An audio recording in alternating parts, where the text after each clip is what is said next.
자, 이번 시간에는 테마 5번 법률행위 해석을 봅니다. 먼저 그 오표시 무효 원칙 하는 말이 있죠. 요거는 이제 자연적 해석에 관련된 건데 우리가 평소에 보던 대로 뭐 수중동 이야기를 생각하면 되겠죠. 갑이라는 사람이 X와 Y 두 필지 토지를 가 있는데 을과의 관계에서 3월 1일 날 X 토지를 사고 팔기로 합의를 받았습니다.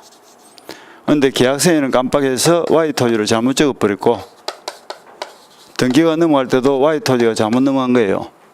그런데 소송에서 문제가 되니까 갑을 둘 다 X 토지를 사고 팔기로 합의했다는 점에 대해서는 의사가 일치되죠. 그럼 판결을 내릴 때 어떻게? 양당 사이에 의사가 일치되면 일치된 대로 판결을 내는 것이 원칙이죠. 일치되지 않을 때는 뭐야? 표시된 대로 효력을 준다 이랬다. 그죠? 그러니까 두 사람의 의사가 일치된다면 X 토지에 대한 합의는 유효하게 인정이 되고 따라서 이 계약서는 합의 안 된 계약서로서 무효. 이 등기도 근거 없는 등기로서 무효가 되면 되겠죠. 따라서 뒤치는 어떻게 해요? 을은 갑을 상대로 X 토지에 대한 이전 등기를 청구할 수 있고 이 넘어간 등기는 무효니까 갑은 을을 상대로 Y 토지에 대해서 등기 말소를 청구해서 받아가면 되겠죠. 그래서 X는 주고 Y는 돌려주면 되겠다. 그런데 을이 만약에 6월 1일 날 매매를 통해서 제3자 B에게 Y 토지를 팔고 등기를 넘겨줬다. 이때는 이 등기는 유효다 무효다. 이 등기도 역시 무효죠. 모르고 샀다 할지도 무효죠. 우리나라 등기는 공신력이기 때문에 선이라도 무효다. 따라서 갑은 B을 상대로 해서도 Y 토지 등기를 말소 청구할 수 있죠. 이렇게 정리하시면 돼.